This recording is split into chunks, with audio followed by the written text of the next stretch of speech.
సమరం health channel ప్రేక్షకులకు స్వాగతం. మనం డాక్టర్ సమరం గారు రచించినటువంటి వ్యాధులు పథ్యాలు అనే పుస్తకంలో నుండి కిందటి ఎపిసోడ్లో బాలింతరాలు కఠిన పథ్యం చెయ్యాలా అనే విషయం గురించి తెలుసుకున్నాం కదా. ఈరోజు ఎపిసోడ్లో ఐస్ ఫ్రూట్ తింటే జలుబు చేస్తుందా అనే విషయం గురించి తెలుసుకుందాం. మనలో చాలామందికి ఐస్ తిన్నా, ఐస్ నీళ్లు తాగినా జలుబు చేస్తుందని, టాన్సిల్స్ వస్తాయని పొరపాటు అభిప్రాయం ఉంది. దానికి కారణం శీతాకాలం ప్రారంభమైన వర్షాకాలం వచ్చినా చాలామందికి తుమ్ములు జలుబులు ప్రారంభం అవడం జరుగుతుంది. కనుక అదేవిధంగా శీతలంగా ఉండే పానీయాలు తాగినా ఐస్ తిన్నా జలుబు చేస్తుందని భావిస్తారు.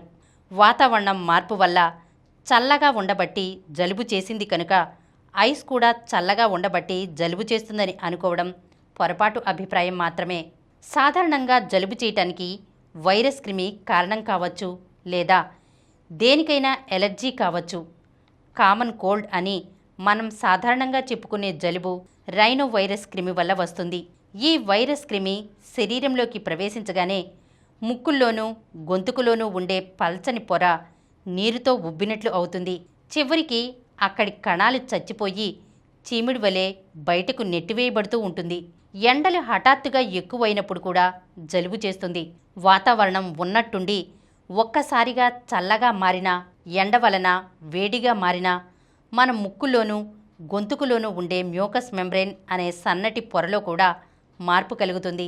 వాతావరణం బాగా చల్లబడినప్పుడు, వేడెక్కినప్పుడు వాతావరణంలో ఎల్లప్పుడూ ఉండే రైనో వైరస్ మ్యూకస్ మెంబ్రేన్లోనికి అతి తేలికగా ప్రవేశించి జలుబు లక్షణాలను కలిగిస్తాయి. శీతాకాలంలో జలుబు చేస్తే కాలం మార్పు వల్ల జలుబు చేసిందని సరిపెట్టుకుంటాం. అదే ఎండాకాలం ప్రారంభంలో జలుబు చేస్తే ఎండతాపం చల్లారటానికి ఐస్లు తినడం వలనో, ఐస్ నీళ్లు చల్లని పానీయాలు తాగడం వలనో జలుబు చేసిందని భావిస్తాం. చిన్నపిల్లల్ని 1-4 ఐస్లు తిన్నారని, అందువల్ల జలుబు చేసిందని చీవాట్లు పెడతాం.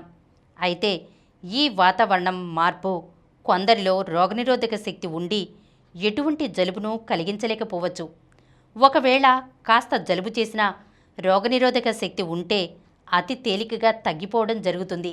రోగనిరోధక శక్తి లేని వారికి వైరస్ క్రిమితో పాటు బ్యాక్టీరియా క్రిములు కూడా తోడై జలుబు మొండికెత్తి మరికొన్ని వ్యాధి లక్షణాలు కలగవచ్చు. ఈరోజు మనం ఐస్ ఫ్రూట్ తింటే జలుబు చేస్తుందా అనే విషయం గురించి తెలుసుకున్నాం కదా. వచ్చే ఎపిసోడ్లో అజీర్ణ వ్యాధి ఉన్నవారు ఏం తినొచ్చు అనే విషయం గురించి తెలుసుకుందాం. ఈ కార్యక్రమం మీకు ఎంతో నచ్చింది కదా.